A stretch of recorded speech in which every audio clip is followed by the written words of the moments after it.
ये देखिए कितनी खस्ता पापड़ी जो है वो तैयार हो चुकी है। एवरीवन, कैसे हैं आप लोग? उम्मीद करती हूँ कि सब लोग बिल्कुल खैरियत से होंगे। आज आपके साथ शेयर करने जा रही हूँ जी पापड़ी की रेसिपी, जो कि चाट में इस्तेमाल होती है। बहुत आसान है इसको बनाना। तो आइए चलते हैं, रेसिपी का आगाज़ करते हैं। सबसे पहले तो जी मुझे चाहिए एक अदद बाउल। मैंने बाउल लिया है, इसके अंदर 1 कप लिया है मैदा। मैदे को अच्छे से छान लीजिएगा। और इसके बाद जी मुझे यहाँ पे आधा चम्मच चाहिए अजवाइन। अजवाइन को हम हाथ की हथेली से मसल के हम इसके अंदर ऐड करेंगे। आप चाहें तो कूट लें, वैसे तो बहुत फ़ाइन होती है, लेकिन आप चाहें तो उसको कूट लें बेशक। आधे चम्मच से थोड़ा सा कम मैंने यहाँ पर लिया है नमक। नमक लेने के बाद जी अब इसको हम कर देंगे मिक्स। अच्छे से मिक्स करेंगे इसको। चलें जी, ये हो गया है मिक्स। अब यहाँ पे मुझे चाहिए 3 बड़े चम्मच घी के। ठीक है, घी की मदद से ना इसमें खस्तापन आता है पापड़ी के अंदर। असल जो काम है ना वो घी का है। ठीक है, तो 3 बड़े चम्मच मैंने यहाँ पर ले लिए हैं घी के। और अब मैं करूँगी इसको मिक्स। मिक्स करने से पहले मैंने यहाँ पे पानी भी ले लिया है, और मुझे 1 कप ही पानी चाहिए, लेकिन ये सारा पानी इस्तेमाल नहीं होगा। ठीक है, अभी इसको हम अच्छे से मिक्स कर रहे हैं। और हमने इसको मिक्स इस तरह करना है कि घी, नमक और जो अजवाइन है ना, वो मैदा, ये सारी चीज़ें ना फ़ाइन बिल्कुल अच्छे से मिक्स हो जाएं। और ये देखिए, जब मैं मुट्ठी बना रही हूँ तो वो जिस शेप में है ना, वो शेप बन रही है, उसकी पूरी ढीली बन रही है। ठीक है, तो इस तरह से आपने भी इसको रेडी करना है। अब पानी जो है ना, इसके अंदर मैंने ग्रेजुअली ऐड किया, कम कम थोड़ा थोड़ा करके पानी इसके अंदर ऐड करना है, कि जितना चाहिए उतना पानी ऐड करना है। क्योंकि हमने एक सख्त सी डो बनानी, जैसे हम समोसा की डो बनाते हैं वैसे ही हमने डो बनानी है। हमने बहुत सॉफ्ट डो नहीं बनानी। तो थोड़ा थोड़ा करके पानी डालते जाएंगे, जितना पानी ज़रूरी होगा। अभी देखिए, मैंने बिल्कुल थोड़ा सा पानी डाला। ऑलमोस्ट मैंने 1 से 2 चम्मच पानी इसके अंदर मैंने ऐड किए हैं। अच्छे से सारा पहले मैं इसको मैंने मिक्स किया है। और अब मैं इसके अंदर अभी देखें, थोड़ा थोड़ा साइड पर अभी वो गिर रहा है, मैदा अलग है। तो इसको बाइंड मज़ीद करने के लिए मैं बिल्कुल देखें थोड़ा सा पानी मैंने, चंद ड्रॉप मैंने यहाँ पे पानी के लिए हैं। और ये देखें अच्छे से हो गया है ये, एक जगह पे असेंबल हो चुका है। ठीक है, अब इसको मैं इसी तरह इसी बाउल के अंदर गूंदूंगी। थोड़ा सा पानी में और ऐड कर रही हूँ, ताकि ये प्रॉपर फाइन जो है वो सही बन जाए। अब मैं इसको यहीं पर अच्छे से गूंद लूँगी यही। और गूंदने के बाद 5 मिनट तकरीबन आपने इसको गूंदना है। गूंदने के बाद जी हमने इसका बना लिया है एक पेड़ा यहाँ पर। और ये देखें एक अच्छा सा पेड़ा बन गया। और ये देखें, ये बस यही आपने इसका रखना है, और बहुत ज़्यादा देर इसको गूंदने की ज़रूरत नहीं है। और अब मैं इसको रख दूँगी बाउल में। और ये देखें, बाउल में अच्छे से ज़रा सा नीट कर लिया है ताकि जो भी चीज़ इसके साथ मज़ीद लगी हुई है, कोई भी अगर मैदा वगैरह लगा हुआ है तो वो उसके साथ दोबारा चिपक जाए। यहाँ पे मैंने इसका पेड़ा बना दिया। पेड़ा बना के मैं इसको रख दूँगी बाउल में। और बाउल में हम रखेंगे इसको 10 मिनट तक, ताकि ये अच्छे से सेट हो जाए। चलें जी, 10 मिनट गुजर गए हैं। 10 मिनट के बाद अब ये देखें पेड़ा में, आपको ये देखें, ये है इसकी कंसिस्टेंसी। ना ये बहुत पतला है, ना ये बहुत सख्त है, लेकिन ये कि हमने इसको समोसे की तरह इसकी डो रखनी है। ठीक है, अभी देखें मैंने दोबारा से इसका एक फ़ाइन पेड़ा बना दिया है मैंने। और अब बारी है जी इसको बेलने की। अब मैं काउंटर पे यहाँ पर ले लूँगी जी मैदा।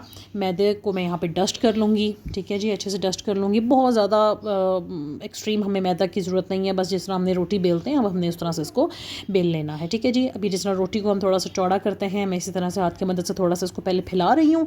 और इसके बाद इसको मैं बेलने की मदद से बेल लूँगी। चलें जी, अब इसको बेल लेंगे हम। और ये देखिए मैं इसको बेल रही हूँ काउंटर पे। चलें, और हमने इसको कितना बेलना है वो भी मैं आपको दिखाती हूँ कि इसकी कितनी होनी चाहिए। ये 1 कप से बना है। ये देखें, ये इतना हमने इसको बेलना है। मैं अभी आपको नज़दीक से दिखा देती हूँ कि कितना हमने इसको रखना है।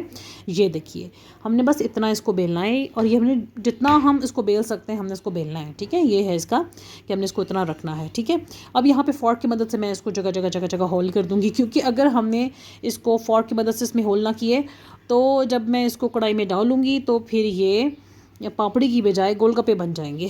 तो अपने से इसका ख़ास ख्याल रखना है।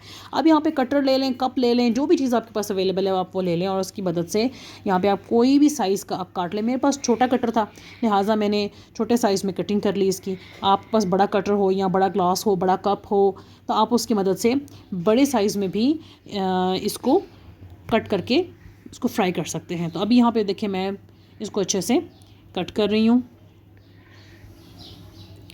और 1 कप मैदे से देखेंगे इतनी सारी पापड़ी जो है वो तैयार होगी, 1 कप मैदे से। और अगर आपको ज़रूरत है, रमज़ान मुबारक जैसे नज़दीक आ रहा है, आपको अगर उसके लिए ज़रूरत है तो आप ज़्यादा क्वांटिटी में इसको बनाकर इसको सेव करके रख सकते हैं घर में। अब ये देखिए मैं इसको कटिंग कर रही हूँ और काफ़ी सारी पापड़ी जो है वो इसकी मदद से बन गई है और बहुत आसान है इसको बनाना। चलिए जी, मैंने अब ऑयल रख दिया था, वो मैंने शूट नहीं किया, मैंने ऑयल रख दिया था गर्म होने के लिए। अब ये जैसे ऑयल गर्म हो गया तो मैंने इसके अंदर पापड़ी को जो है वो डालना शुरू कर दिया और एक वक्त में ढेर सारी पापड़ी जो मैंने वो डाल दी है इसके अंदर। अब जो इसको हम कर लेंगे फ्राई, ठीक है जी। और दरमियानी आंच है, दरमियानी आंच पे इसको फ्राई करेंगे हम। और ये अब जैसे जैसे फ्राई होते जाएगी, पहले एक साइड मैंने इसको डाला है, अब ये साइड जैसे हल्का सा कलर चेंज करेगी तो मैं इसकी साइड पलट दूंगी और उसके बाद फिर मैं इसको वक्तन फ़वक्तन इसकी साइड्स ऐसे ही पलटती रहूँगी। जैसे ही इसका कलर चेंज हो जाएगा तो हम इसको उतार लेंगे। और ये बहुत अच्छी पापड़ी जो है वो इस तरह से तैयार होती है। अभी देखिए इसका कलर चेंज हो चुका है, ठीक है। और अब जो मुझे रिक्वायर्ड कलर है, जो मुझे लगता है कि जो कलर होना चाहिए, बस उस रिक्वायर्ड कलर पे मैं इसको उतार लूँगी। चलिए, आई थिंक अब ये डन हो चुका है, ठीक है। बस इतना ही रखना है, इससे डार्क नहीं करना, नहीं तो वो फिर जला हुआ फील होता है। तो अभी मैं इसको उतार रही हूँ और इस तरह मैंने सारी पापड़ियाँ जो है वो फ्राई कर ली थी। और ये देखिए जी, पापड़ी बनकर हो गई है तैयार। 1 कप मैदे से आप बहुत ज़्यादा पापड़ी जो है वो बनाकर इसको इस्तेमाल कर सकते हैं और अपनी चाट को मज़ीद मज़ेदार बना सकते हैं। बहुत ही आसान है इसको बनाना। ये देखिए कितनी खस्ता पापड़ी जो है वो तैयार हो चुकी है। अब आप इस तरह से घर में सिर्फ 1 कप मैदे से देखें कितनी अच्छी पापड़ी जो है वो रेडी हो गई है। उम्मीद करती हूँ कि आपको हमारी आज की रेसिपी पसंद आई होगी। अपना रखिएगा बहुत सारा ख्याल। अल्लाह हाफ़िज़।